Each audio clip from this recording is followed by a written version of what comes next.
Hi, everyone. Thank you for joining us today, and a special welcome to those of you joining us for the first time. My name is Milton Hernandez, Director of Industry Insights and Community for Informa Markets Fashion, which produces leading fashion trade events, both physical and digital, like Magic, Coterie, and project events. Each season, our content and marketing teams work hard to bring our fashion community the key insights, market trends, inspirations, and vital information you need. And today, we are so excited to present what is sure to be an insightful session in partnership with the leading source for market intelligence, analysis, and reporting, the Business of Fashion. Today's digital discovery session is presented by the president of the Business of Fashion, Nick Blunden. Nick will walk us through 10 themes that will define the global fashion industry in 2021 and how to navigate the currents they create, stemming from the Business of Fashion's 5th annual State of Fashion report. At the end of the presentation, we will host a live audience Q&A with Nick, so please be sure to stick around and jot down your questions during the presentation. We'll get started very shortly, but first, let's review a few housekeeping items. Please note you will be placed on mute for the duration of the call. All questions will be addressed via the Q&A log or at the end of the presentation. Please close all other browsers while viewing the webinar to help with the quality of your connection. If you experience any system issues, click on the Q&A widget down below. A recording of the presentation will be emailed to you in the next few days, and you can also access more industry insights content programming in the coming months on our event websites, magicfashionevents.com, coteriefashionevents.com, and projectfashionevents.com. And without further ado, I'd like to introduce Nick Blunden. Nick, please take it away. Milton, thank you so much for the kind introduction. Hello, everybody. It's such a pleasure to be here. So thank you all so much for taking the time to join us. As Milton said, I am the president of the Business of Fashion, and it's always a great pleasure to talk about the State of Fashion report. As Milton mentioned, I'm going to present what I consider to be the sort of main highlights of the report for about 35 minutes. And then we will have time for questions at the end. So very, very happy to take any questions you might have about the report or any of the things that we talk about as we go through today. But before I jump in and talk about the contents of the report, I just wanted to spend a minute or so giving you a little bit of context about the report. So as many of you will already know, the State of Fashion report is a forward-looking piece of work that we do that examines the themes, issues, and opportunities influencing the global fashion industry in the year ahead. I think there's never been a more important time to be thinking about those issues and opportunities, given the challenges that the industry has been through in the last 12 months. But this is the 5th edition of the report, and as with the previous 4 editions of the State of Fashion report, it combines BOS deep industry knowledge and access with McKinsey's analytical expertise and industry insight to offer something that we think provides a really unique perspective on the $2.5 trillion global fashion industry. Indeed, we believe that the report is unique as a result of 2 things, its breadth and its depth. And just so that you can understand how the report plays out, I think it's worth just talking about that breadth and depth for a second. So in terms of breadth, the State of Fashion report covers every market in the global fashion industry, from the Americas all the way through to Asia Pacific. It covers every segment from luxury all the way down to discount, and every category from apparel through to footwear. So pretty broad in terms of its coverage, and that will be reflected in the stuff that we will talk about. And in terms of depth, the State of Fashion report not only draws on BOS expertise and McKinsey's expertise, but we use 3 other key resources that I think are important in the context of the report. So first of all, we do the annual BOF McKinsey State of Fashion survey, which goes out to more than 300 of the most senior executives within the industry. So again, I will refer to the sort of executives' view of the industry as well as BOF or McKinsey's view of the industry. We also pull on the McKinsey Global Fashion Index, which is a proprietary database of information on more than 500 public and private fashion companies. And then finally, we do in-depth interviews with industry leaders and experts. So all of that is brought together into one single report. And so without further ado, let me talk about what the report contains. This year's report is 128 pages long and over 75,000 words. And I'm working on the assumption that not all of you will have had a chance to have read it all the way through. So what I thought I'd start by doing is to focus on 5 key takeaways from the report. So we're going to go on to talk about 10 themes, but for the first part of the report, I'd like to talk about what I think are the 5 key takeaways from the report.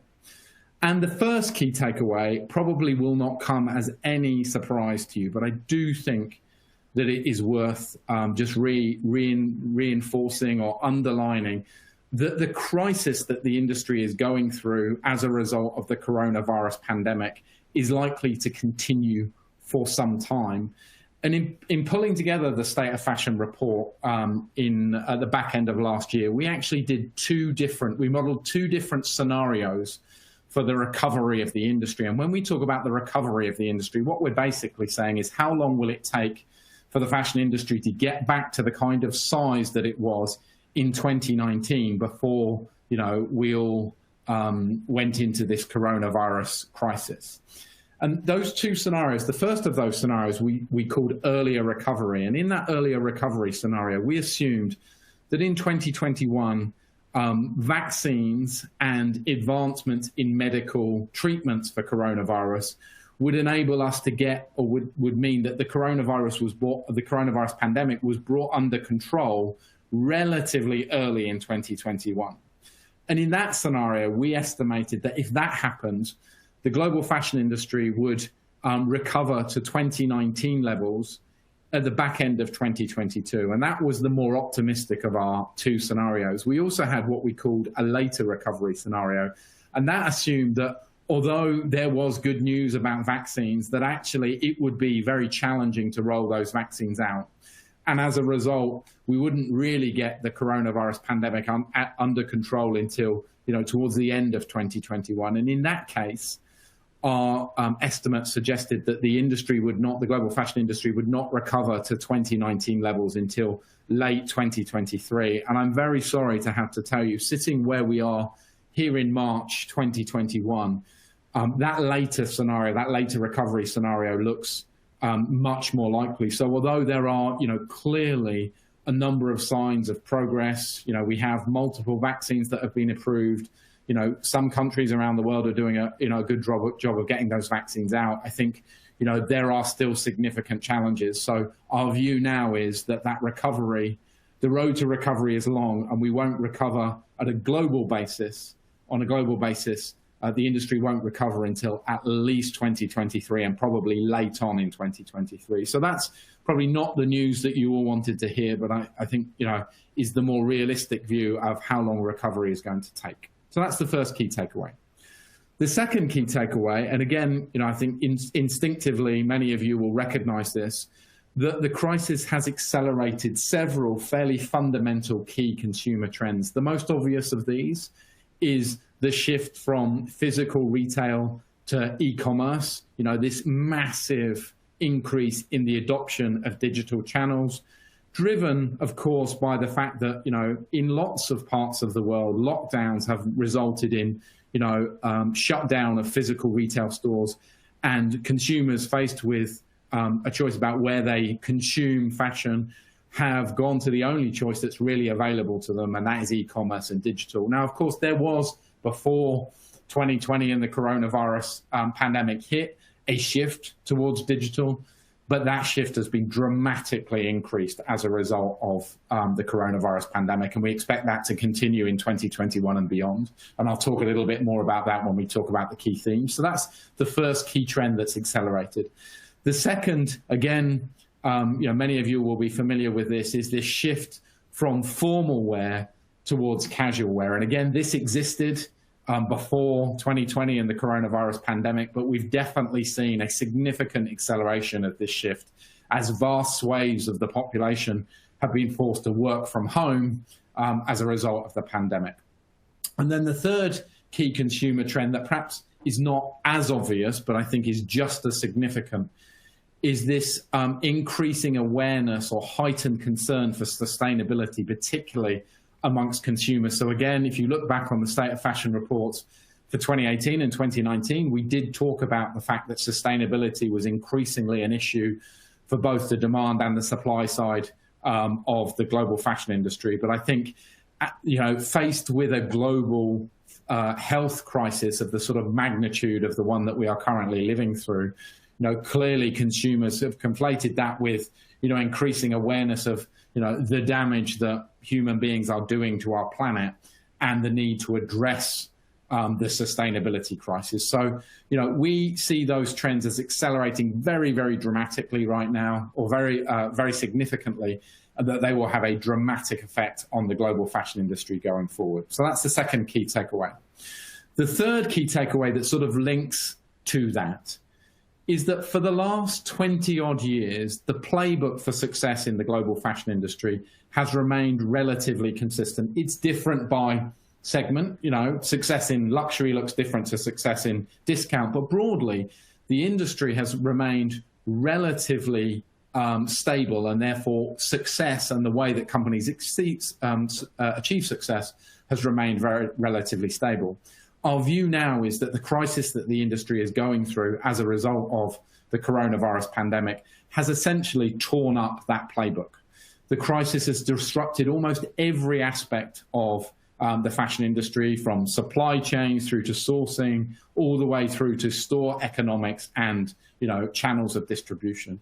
And as a result of that, what we will see is a completely new playbook for those companies that want to succeed in 2021 and beyond. And if I was to summarize that, I would say that fashion companies, regardless of the market that they're in, regardless of the segment that they're playing in, regardless of the category they're in, need to create slicker, smarter, and more efficient business models and learn how to operate in a more responsible, sustainable way that moves beyond this obsession with product to thinking about people, planet, and profit.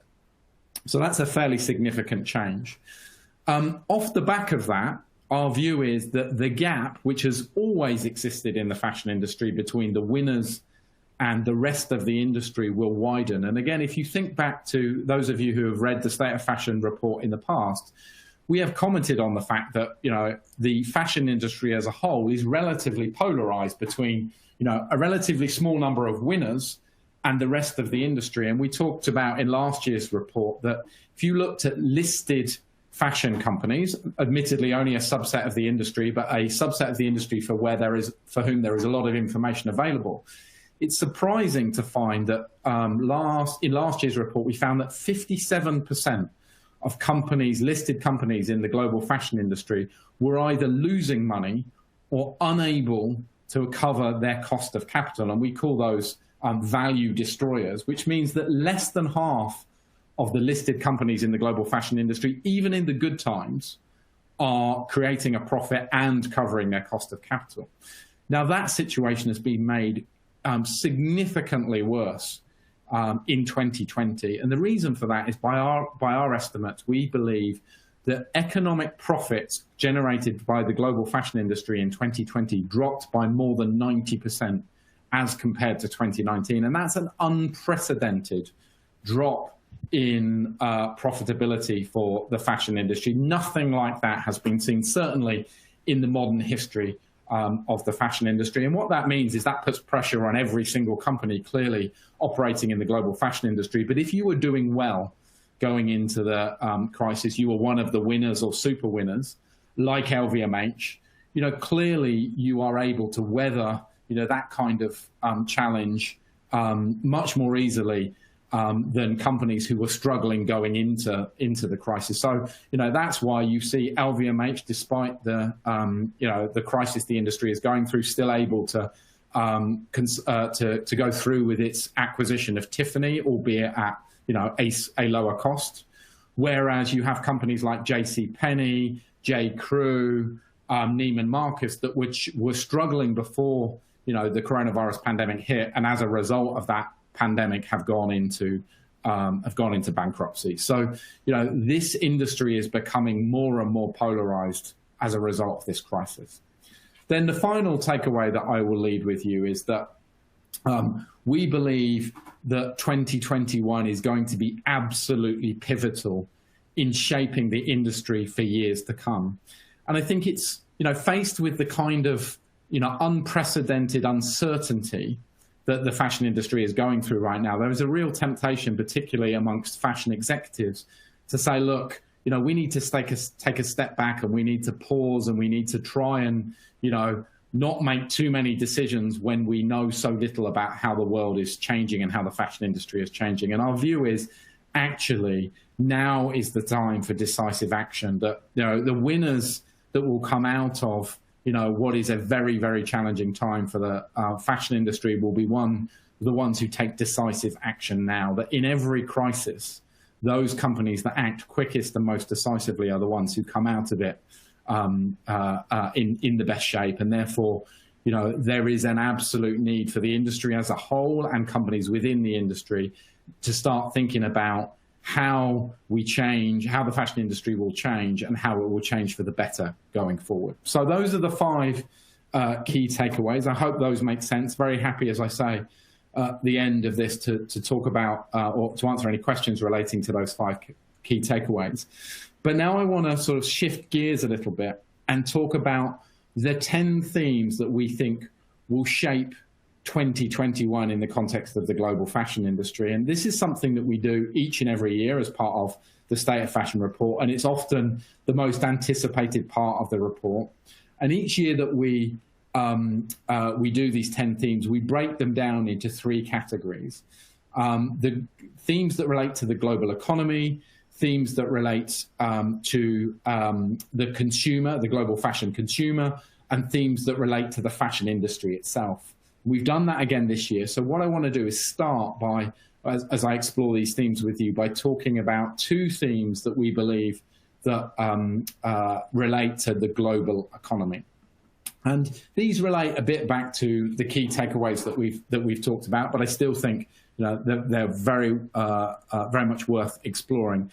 And the first theme for 2021 is that the fashion industry will be dominated in 2021 by this need to learn to live with the coronavirus. I think we all hoped towards the back end of 2020 that 2021 would be a sort of new dawn and there would be a return to a new normal. But 40 to 50% of the executives that we polled as part of this survey back in the back end of last year, even in amongst that sort of hope for 2021, stated that the coronavirus would be the defining issue of 2021. And I think if we reran that survey now, that number would be closer to 90 to 100%. It's become really clear that, as we go through 2021, we will, even with vaccines, there will still be social distancing measures in place in large parts of the world. There will still be mandates around wearing of masks. And that means that the uncertainty that we lived with in 2020 is going to continue in 2021. And as I say, that is going to put huge pressure on companies within the fashion industry to be agile, to be flexible, to take faster decisions. And that will put a huge premium on decision-making and decisiveness. And amongst all of that uncertainty, we believe that the companies that will do best in 2021 will be those who are able to make decisions quickly, to act decisively, to build agility and flexibility into their models as they accept that the new normal is still a long way away. So I think living with the virus and learning to live with the virus and adapting to the virus is one of the key themes of 2021. The second key theme of 2021 is this idea that we are also going to have to live with diminished demand. I talked about the fact in the key takeaways that the recovery is going to take some time. And in 2021, unfortunately, demand for fashion globally is going to be severely diminished. So let me just put that in a little bit of context. I said 2020 was unprecedented in terms of the contraction in economic profit. As you recall, I said 90% drop in industry-wide economic profit in 2020. If you look at that through the lens of total industry sales, it's also as dramatic. So we believe that in 2020, the global sales from the fashion industry dropped by between 20 and 25%. We have never seen anything like that. So when we talk about diminished demand, certainly 2020 was the pinnacle in terms of diminished demand. And that diminished demand in 2020 was not uniformly distributed. So just to give you a sense of how that played out, we believe that in 2020, the US was hardest hit, where there was a 23% drop in year-on-year sales in the US in 2020. Europe did slightly better in 2020, although not much. And we believe that the year-on-year drop in sales in Europe for the fashion industry was about 20%. And then China was the one area of the world that did significantly better. You know, there was a recovery in China in 2021, and China, by our estimates, ended up only 7% down year on year in terms of total sales. And in 2021, the good news, if there is any, is that we expect global fashion sales to grow year on year. We expect 2020 to be the worst year, and that there will be some level of recovery. But that recovery will take some time, and at at the end of 2021, we will still be well below the 2019 levels of demand. So what that means is that I think we're going to have to live with a much smaller industry in 2021 as we did in 2020, but there will be some opportunities, and I think it's really important when one thinks about where the opportunities are in the global fashion industry in 2021 to understand that recovery will not be uniform. So just in that context, if one thinks about how individual markets are going to recover in 2021, our view, and for those of you in the US, I think this is relatively good news, is that we expect the United States to perform significantly better in terms of its sales in 2021 than it did in 2020. So remember I said sales were down 23% in the US in 2020. Our view is that that will improve in 2021, but compared to 2019, sales will probably come in about 6 to 16% down. So it's quite a big range, but there will be some improvement in 2021. In contrast, we believe that it's possible that fashion sales in Europe could end up being worse in 2021 than they were in 2020. And that reflects the fact that we are seeing still significant lockdowns and store closures in Europe in the first half of 2021. And how things really play out will depend on how long those lockdowns last. And then if you're looking for really good news, not surprisingly, the good news in terms of fashion sales globally is China. And we are already seeing a pretty much full recovery in terms of demand in China. And we expect fashion sales in China actually to exceed 2019 levels in 2021. So, if you're thinking about the markets, Europe's the most challenging, the US has some good signs, and China is best.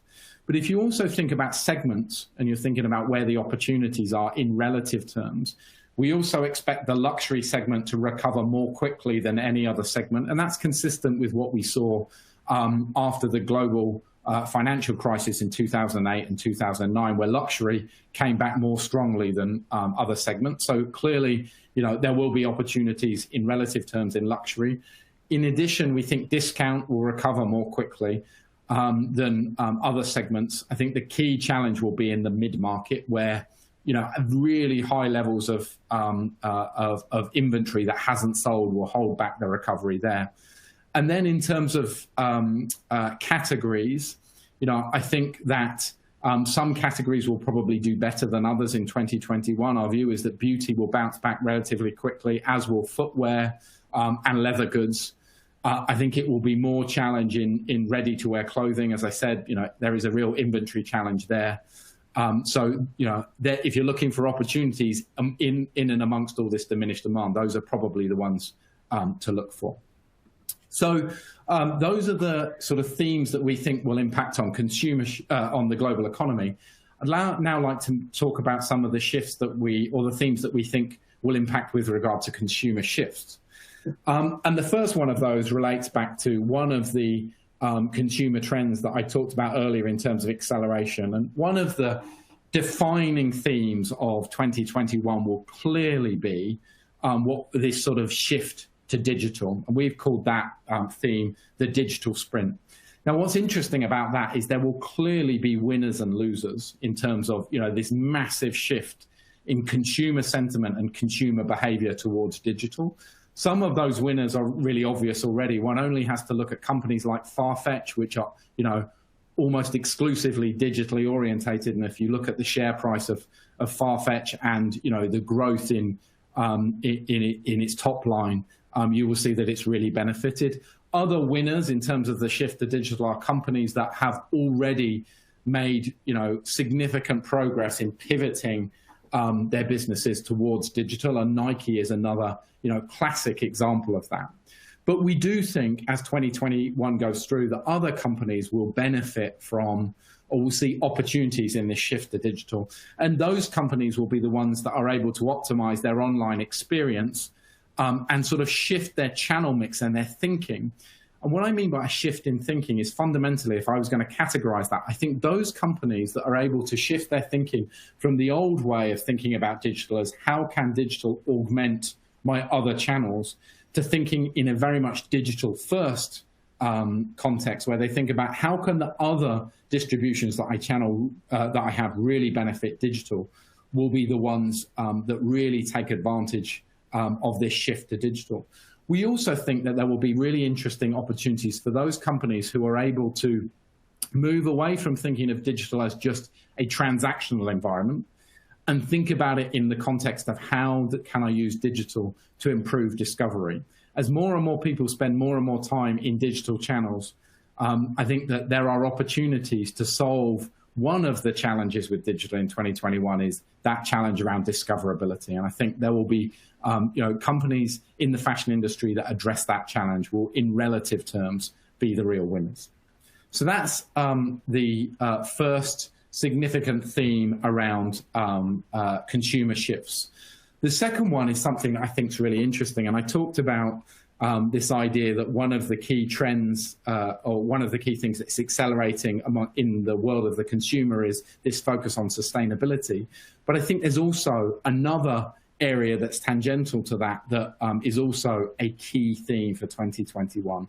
And that is that I think increasingly consumers are going to seek justice in the sort of fashion supply chain. So what do I mean by that? Well, I mean, there is an increased focus amongst some consumers on the way that fashion companies treat their employees, particularly their retail employees, and they treat their suppliers and the employees of their suppliers. And I think we've all seen examples of fashion companies being held to account where they have, at least initially, said that they are not going to pay for finished goods that they ordered that their suppliers have made. But I think increasingly consumers are looking right the way along the fashion supply chain and looking at the way companies treat people within that supply chain.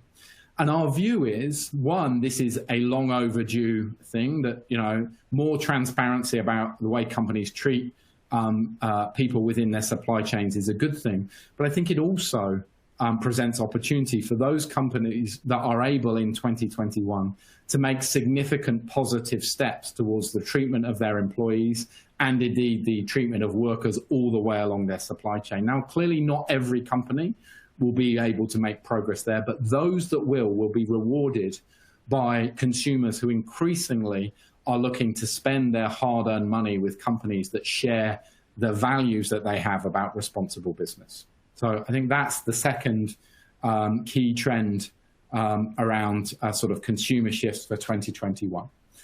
The third key trend relates to the intersection of the fashion industry and the travel industry. And I think we all know how interlinked the fashion industry and the travel industry are. That's particularly true at the luxury end of the segment. One only has to look at, how reliant large companies in the luxury end of the segment are on international travelers as they travel through, the global capitals of the world. And what's clear is that, as with 2020, where international travel and international tourism ground to a halt, that's likely to be the same in 2021. So we are not going to see, an immediate bounce back in terms of sort of international tourism.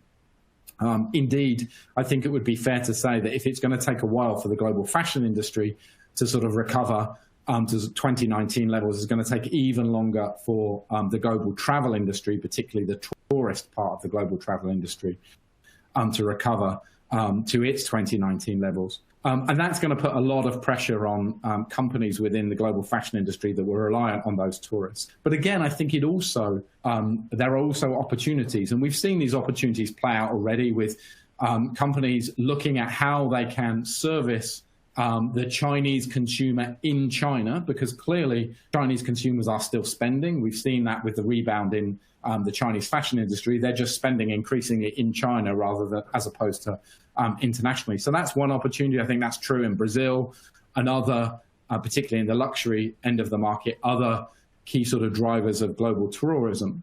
But I think the other interesting opportunity is that in the absence of those tourists, how can companies at all ends of the fashion industry, but again, particularly at the luxury end, service local consumers better? And you can see here the images on the screen is of Gucci, and certainly Gucci is one of the companies that has said in the absence of global tourists, we need to look at how we can better service the local consumer in Europe, the local consumer in the United States. And I think that is an opportunity to rebalance the industry away from its over-reliance on tourists. So I think that will be a defining theme again in 2021, this idea that there are opportunities for companies to better serve local people in their local markets. So now I'd like to move on to talk about the fashion system itself. So again, these are the themes in 2021 that we think will impact on the fashion system itself. And the first of those themes is something that I feel very passionately about, and we've called this theme less is more. And what's interesting about this theme is we think that it impacts on both the demand side of the fashion industry as well as the supply side. So if I talk about the demand side first, we believe there is mounting evidence to suggest that as consumers start to feel a bit more confident about the world as vaccines roll out and lockdowns ease, that they're increasingly looking to spend their hard-earned money on fewer better things. Now, this, of course, is not a universal trend. One needs to be careful this doesn't apply right the way across, the global fashion ecosystem. But we think that there is, and this did happen over after the last recession, this interest in people saying, particularly when they consumers think about sustainability, to say, I am going to buy fewer things, but I'm going to buy better things. And then on the flip side, we think that's also being met by an interesting shift in sentiment amongst fashion companies who, I think even before the global pandemic, recognized that this trend that has existed, or this way of doing business that's existed over the last 20 years, which is to produce more and more product, is fundamentally flawed. And I think it's worth recognizing that even before the coronavirus pandemic hit, something like only 60% of all products produced by the fashion industry were sold at full price. And this, even before the coronavirus hit, led to mountains of unsold inventory and created billions of dollars of waste and deteriorating margins. And of course, the coronavirus has just exacerbated that trend. So we believe, faced with diminished demand, faced with shifts in consumer behavior towards kind of less is more, that one of the key themes on the supply side in the global fashion industry will be looking at ways that that fashion companies can reduce this oversupply. And that will mean a lot of focus on on-demand production and just-in-time production, and a lot of focus on kind of predictive analysis to look at how assortments can be changed to better reflect demand. And we, again, think that there will be a lot of opportunity there for companies that are able to embrace on-demand production, that are able to talk transparently to the consumer about the ways that they are addressing this huge issue of overproduction. The next key theme that I wanted to talk about in terms of the fashion system is we believe that in 2021 there will be a huge surge in mergers and acquisition activity in the global fashion industry. In some sense, that's slightly counterintuitive because I've said it's going to be a very, very challenging year for the global fashion industry. But if you think back to one of the key key things that I wanted to highlight earlier on, it was that there will be this polarization between winners and losers, further polarization between winners and losers. And that, I think, will result in the stronger companies within the global fashion industry being very, very active in buying up assets for those companies who are doing less well or who are struggling because they lack scale. And so we think there'll be a lot of M&A activity. I think it's fair to say that we've already seen this trend or theme start to take effect. We're only in March, but there's been a lot of acquisition activity already happening in the global fashion industry. So Moncler acquired Stone Island, Kering invested in Vestiaire Collective, VF Corp has acquired Supreme, Exor just announced an investment in Christian Louboutin. Jil Sander has been snapped up by OTB. All of those sort of about building scale at the luxury end of the market. In the market that I'm sitting in right now, we've seen some really interesting sort of M&A activity at the lower end of the market. ASOS acquired Topshop, Topman, and Miss Selfridge. Some of the other digital players like Boohoo have also been very acquisitive. So this M&A activity is already playing out. What's interesting is, I think that when you see a lot of M&A activity, it also creates a lot of opportunity. There will be white space created as these mergers and acquisitions happen. And we also expect to see a large number of new companies spring up. In every crisis, every recession creates opportunities. And we think this M&A activity will create white space for new companies to flourish. The next thing I wanted to talk about in terms of themes around the global fashion industry itself is just to focus a bit on the supply chain. And I think it would be fair to say that 2020 put unprecedented pressure on global supply chains. I think fashion companies went into 2020 thinking that their supply chains were pretty robust and pretty resilient. And what we found is that in the face of a global pandemic, that was not the case. And therefore, in 2021, we think there will be a big focus on trying to build more resilient, more robust, more agile, more flexible supply chains. And what that means is probably three things. Companies, the larger companies in the global fashion industry, will look to shift their transactional relationships with their suppliers to deeper partnerships in an effort to build more resilience and more redundancy into those partnerships. We think that is generally a good thing. Secondly, we think that in certain parts of the market, there will be an increased amount of vertical integration. So what I mean by that is fashion companies buying up their suppliers in order to ensure supply. And then thirdly, we think that there'll be an increasing interest in nearshoring and onshoring, so shortening supply chains to try and take away some of the risk and be more flexible and adaptive in terms of responding to consumer demands. And that will mean that companies in Europe look to suppliers in the likes of Turkey and Portugal increasingly. And in the US, we will see US companies increasingly looking to Mexico and even onshoring production back to the US. And we think that's a really interesting thing to look at.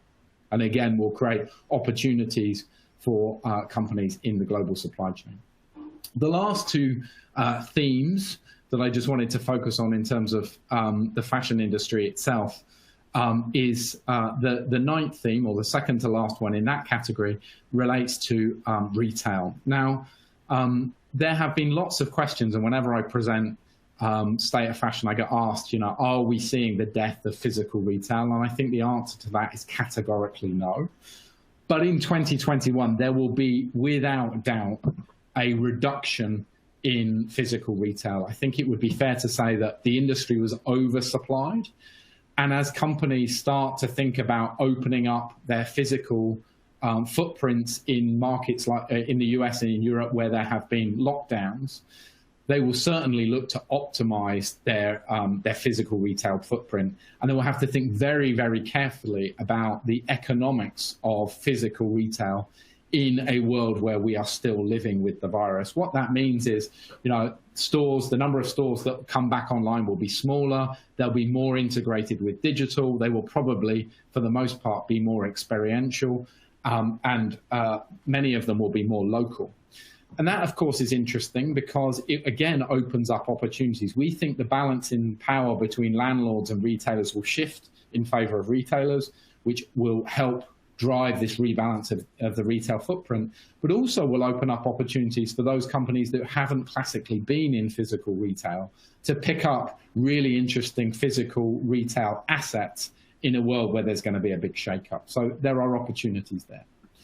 Finally, the last of the 10 themes for 2021 that I wanted to talk to you about relates to the workforce within the global fashion industry. And our view is that, like pretty much every other industry, the fashion industry is going to have to adapt in 2021 to some of the changes in the workplace that every industry is going through. So clearly, there will be a bigger demand and a bigger need to enable employees to work from home. There'll be a need to reskill employees as this shift to digital takes place.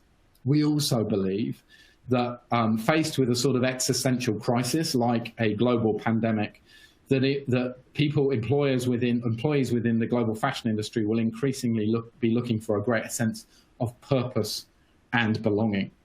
And our view is that that means that the fashion industry will need to change in a myriad of different ways, be more flexible in the way it deals with its workforce, abandon some of the things that have meant, that people within the industry have spent huge amounts of time traveling around the world, whether they're going to fashion shows or visiting suppliers. And increasingly, the industry will need to operate in a much more employee-friendly fashion. And I think that is a big opportunity in and of itself to attract new talent and more diversity into the global fashion industry. So there are the 10 key themes. If I was going to leave you with one thought before we sort of open up to questions, it would be that, if I was to sum all of that together, there is no doubt that 2021 is going to be an extremely challenging year for the global fashion industry. We are seeing unprecedented levels of change, unprecedented challenges in terms of a contraction in an industry that has got used to years of year-on-year growth. But amongst all that chaos and all that uncertainty, I think there is genuine opportunity. And my view is that the global fashion industry was overdue for a reboot, and that in 2021 we have the opportunity to recreate the global fashion industry in a more responsible, more sustainable, and more profitable way. And that we may well end up looking back on 2021 as not just a year of incredible challenge, but as a year of incredible renewal for the industry. So that's all the remarks I had prepared for you. Very, very happy to take questions now if there are any. Yeah, thank you, Nick. That was very insightful. And we do have a few questions coming in through the portal, so we'll open up the Q&A at this time. So the first question here that we have from the audience is related to sustainability. What technologies are needed for onshoring of apparel production to happen, and what companies do you see embracing or investing in these technologies? Yeah, I think, and there's definitely, I think when one thinks about onshoring and nearshoring, there's both a technology play and there's an economic play. I think, from a technology perspective, if one thinks about that in terms of sustainability, the ability to produce, to automate some of the aspects of manufacturing, which enables the cost to come down, because that's always been, one of the challenges with nearshoring and onshoring is, economically it just wasn't viable. But also, one of the advantages that links back to sustainability of onshoring and nearshoring is, flexibility. If you can shorten the supply chain, you inevitably can be much more responsive to changes in consumer demand, which in and of itself, reduces waste and helps sustainability. So we wrote a really interesting piece on the business of fashion only a couple of days ago about a new manufacturing plant that's come on board in California that's looking at more sustainable ways of producing denim. And classically, of course, the production of this denim is very damaging for the environment and has been sort of offshored to suppliers in Asia. And that, looks at new ways that technology can both improve or can make significant inroads in improving the sort of sustainability of denim production, but also how it can be much more agile. And companies like Everlane and others are bringing some of their production back to that plant in California and being able to use it in a much more agile and flexible way to sort of test and produce sort of new lines that leverage that technology. So I think the challenge around nearshoring and onshoring is both a technology challenge, but also an economic challenge. And I think it's clear to say that as that technology improves, the economic disparity between production in Asia and production in, say, the US starts to shift. Thank you. And our next question here is interesting. We continue to talk about the continued success of luxury and also the rise in demand for sustainability. So how will price, accessibility, and quality of product be looked at by consumers? I think, as I said, this less is more idea is a really, really interesting one. And as I say, I think that one links back, it plays very much in the luxury space and links back to both, this desire for sort of value for money, but also sustainability. But I think what's interesting, if you think about that, and, I mentioned that Kering have recently announced an investment in Vestiaire Collective, is I think there's also, this idea amongst that is that as we see this incredible increase in resale, that consumers increasingly, when they think about luxury, when they think about less is more, when they think about the resale opportunity, are making a very interesting economic calculation that says, for example, it makes more sense for me to spend economically $1,000 on, a Gucci handbag that I can resell in a very sustainable way for $500 than it does potentially for me to spend $250 or $500 on a handbag that has very little or no resale value at all. And, we often get asked, why is it that suddenly we see, luxury brands that traditionally have sort of shunned the resale market, whether that be, and indeed the rental market, are increasingly interested or getting involved in those markets. And I think it's because of these, significant changes in the way that consumers think about the economics of the things that they buy, but also in terms of the sustainability of them. So what's interesting about that in terms of pricing, I think actually, arguably, that will enable at the top end of the market prices to continue to increase for very sought after luxury goods that have high resale values.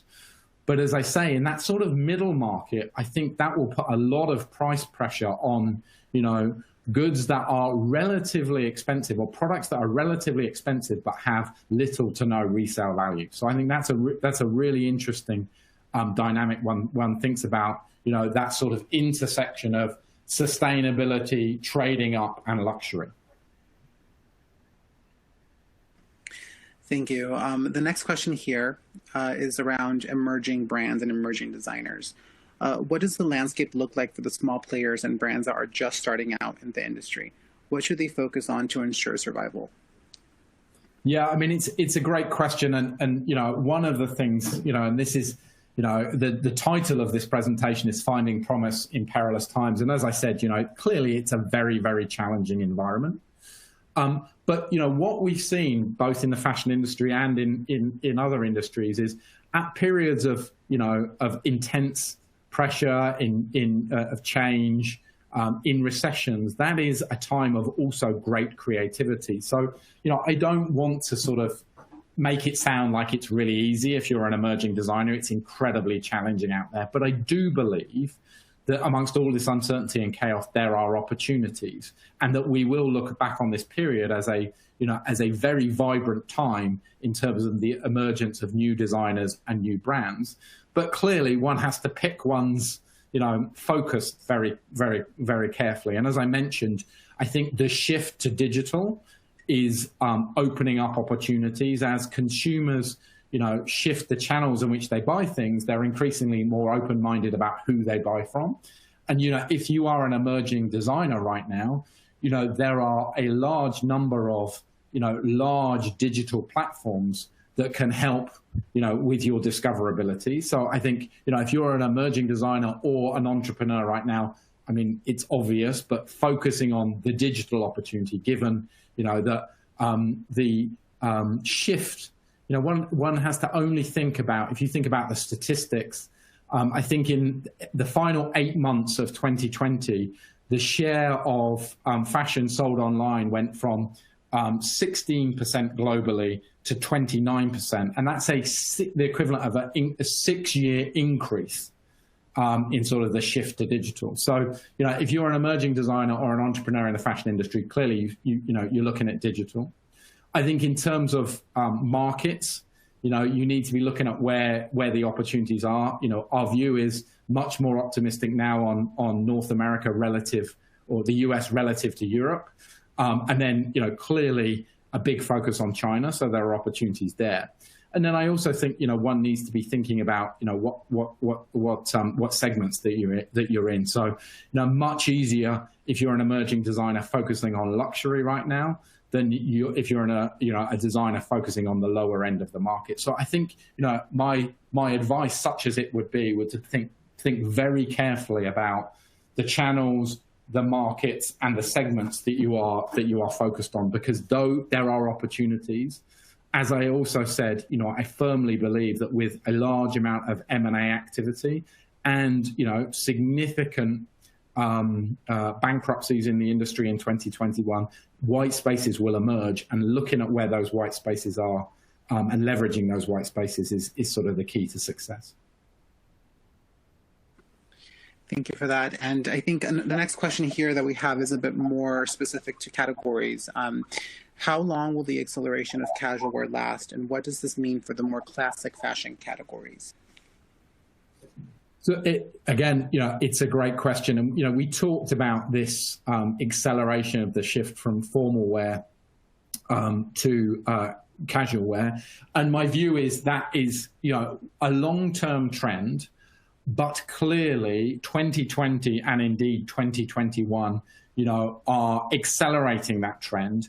But that acceleration will not last forever. I think we are seeing 2020 and 2021 as magnifying, but there will be, as things begin to return to some degree of normal, some sort of slowdown in that shift. And I think there is some evidence to suggest that as, in the end of 2021 and 2020, as we go into 2022, assuming that as a result of, vaccines, global vaccine distribution, we get control of this pandemic, that there may well be this sort of idea of the roaring 20s. And, some of you will be familiar with this, that after the First World War and the Spanish flu, the sort of last global pandemic, there was this big, as that receded in the 1920s, there was this sort of resurgence in demand, and consumers in relative terms kind of celebrated. And I think there is, to some degree, that we will see that play out. It's just going to take a little longer than we hoped. And people will want to spend money on, formal wear. People will want to buy, Christian Louboutin shoes. And I mentioned that Exor, has just acquired a significant stake in Christian Louboutin. And they are clearly betting on the fact that, in the short term, things will be challenging. But in the longer term, people will want to spend money on luxury goods. They will want formal wear. So, I think, if you're looking at the very short term, it's challenging. But if you look a little bit further out, there is no doubt in my mind that, formal wear will return. It will just be a slightly smaller segment than it was, in the earlier part of this century. Thank you. We have time for a few more questions. So this next question here, how do you see global fashion exports performing in 2021? Will e-commerce help offset some of these losses? I think, excuse me, that's a really interesting question. It depends through which prism you look at it. I think, it is very, very tempting to look at, the rise of e-commerce and this shift into the digital channel as a sort of universally positive thing. And it clearly has been very, very beneficial for a number of players in the industry. But it does come with a number of challenges. I mean, part of the challenge is, in terms of, as we talked about in 2020, there was a big shift to digital. Nevertheless, the industry still contracted significantly. So the growth in the sort of online channel and e-commerce did not offset the overall contraction in the industry. I think the second thing is that I think one needs to be really cognizant of is that for a lot of people, with a lot of companies within the global fashion industry, the shift to digital is challenging from an economic perspective, i.e. the margins in terms of their digital channel vis-a-vis their physical channels are significantly lower. And that is due to a number of things. Cost of acquisition of customers is rising, for example, but it's also due to the very high number of returns in the digital channel as opposed to the physical channel. So, that I think is a word of caution about that shift to digital, and in terms of sort of exports specifically. Of course, one of the opportunities that digital opens up is the ability to serve a global market, and that clearly is a big opportunity. But in equal measure, it also opens you up to global competition. So again, if the question relates to is that a big opportunity in terms of export? Yes, it is. And clearly, one of the things that we've talked about is how resurgent the Chinese market is, and that is a big export opportunity for those companies outside of the Chinese market to be able to engage with the Chinese consumer. But of course, it's a highly, highly, highly competitive environment. So one has to think to take advantage of that about how differentiated the proposition is and how one can create really compelling digital experiences that go beyond just the transaction.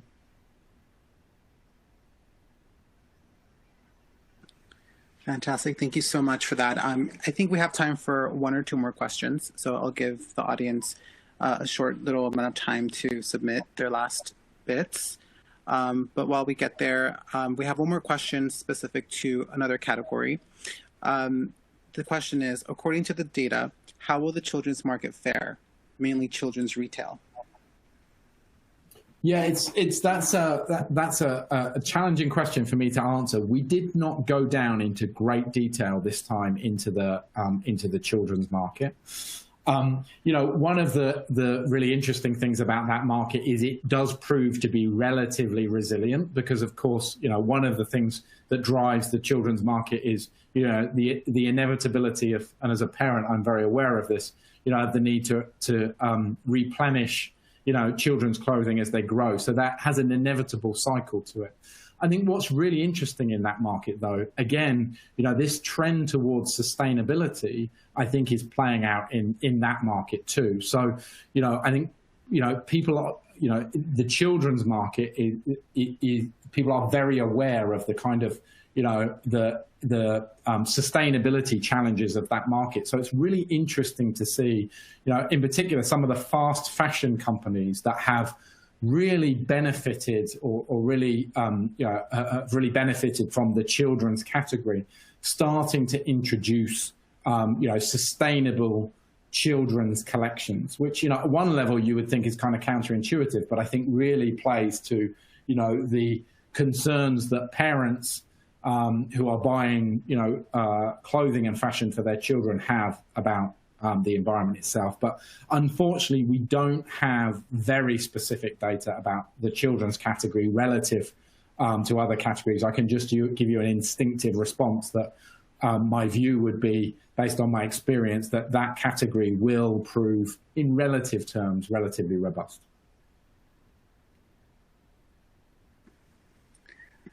Thank you so much. I think we have time for just one last question. What are your thoughts about the future of made to order?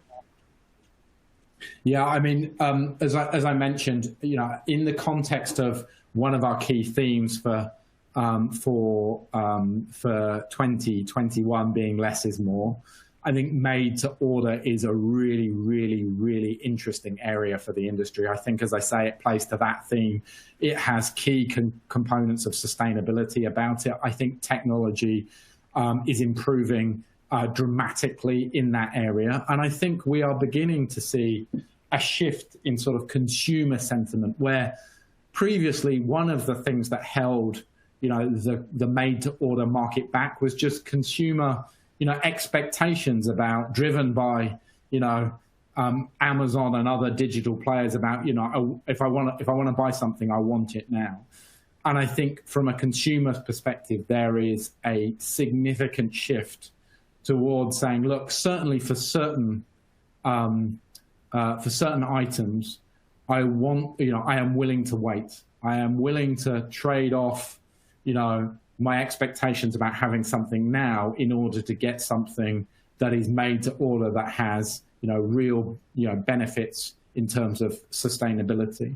What I think is also interesting, though, is when you bring together made to order and personalization. And I think, consumers are in this, constant desire for something unique and something new.